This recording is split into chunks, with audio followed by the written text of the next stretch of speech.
Assalamualaikum warahmatullahi wabarakatuh. Perkenalkan, saya Rizky Ardiansyah. Perkenalkan, nama saya Ahmad Satrio Wibawa. Dan di sini kami ingin menjelaskan tentang teori evolusi Charles Darwin dan teori keruntuhan teori evolusi. Oke, akan dimulai dari saya menjelaskan teori evolusi Charles Darwin.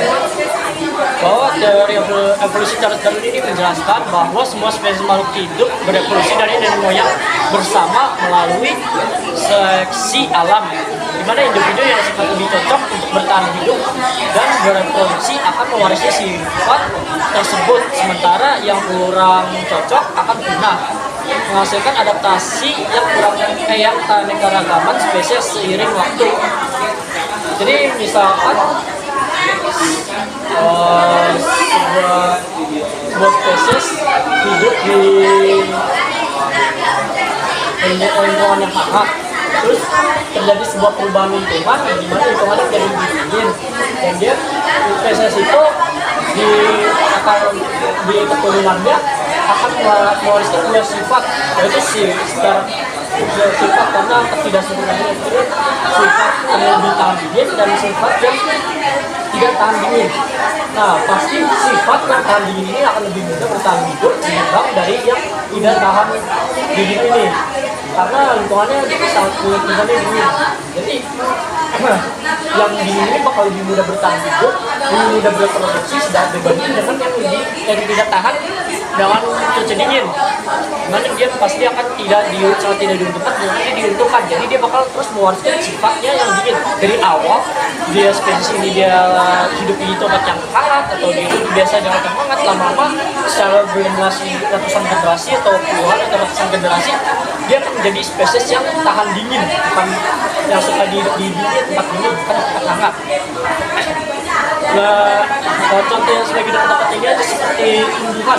Banyak tumbuhan yang sekarang ini sudah diubah oleh tangan manusia, seperti semangka yang awalnya tidak manis, ya dalamnya juga tidak terlalu merah, jadi semangka merah manis yang seperti kita kenali sekarang ini. Oke, saya sekarang sebagai tim kontrak ingin berargumen bahwa bukti ilmiah, terutama catatan fosil, tidak mendukung gagasan perubahan bertahap antar spesies. Sebaliknya, dia mengklaim bahwa fosil menunjukkan kehidupan muncul tiba-tiba dalam bentuk sempurna, menunjukkan adanya penciptaan oleh Tuhan, dan bahwa seleksi alam serta mutasi tidak mampu menghasilkan spesies baru atau organ kompleks, hanya kerusakan, sehingga saya membantah argumen Anda sebagai ideologi ateistik. Struktur makhluk hidup yang sangat kompleks seperti DNA dan organ tidak mungkin muncul secara ketentuan atau kebetulan, melainkan adanya perancangan cerdas yang dirancangkan oleh Tuhan. Dia menyatakan tidak ada yang namanya itu apa sih, fosil, makhluk peralihan atau yang disebut transisi yang menghubungkan satu kelompok hewan ke kelompok lain, semisal ikan atau amfibi yang seharusnya evolusinya benar. Seleksi alam juga dan mutasi hanya menyebabkan kerusakan atau variasi dalam spesies yang sudah ada, tidak menciptakan spesies baru atau informasi genetik baru yang kompleks. Setiap jenis makhluk hidup yang diciptakan secara terpisah dan tidak berasal dari nenek moyang yang sama bertentangan dengan pohon kehidupan evolusi yang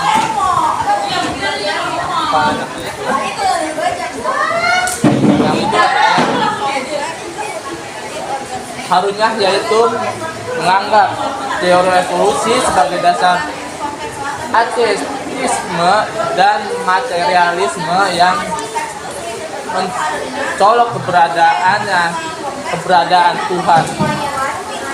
Karyanya bertujuan membongkar Darwinisme dari perspektif sains dan Islam untuk membuktikan adanya penciptaan. Oke, dan dari kami. Sekian dari kami. Mohon maaf. Wassalamualaikum warahmatullahi wabarakatuh.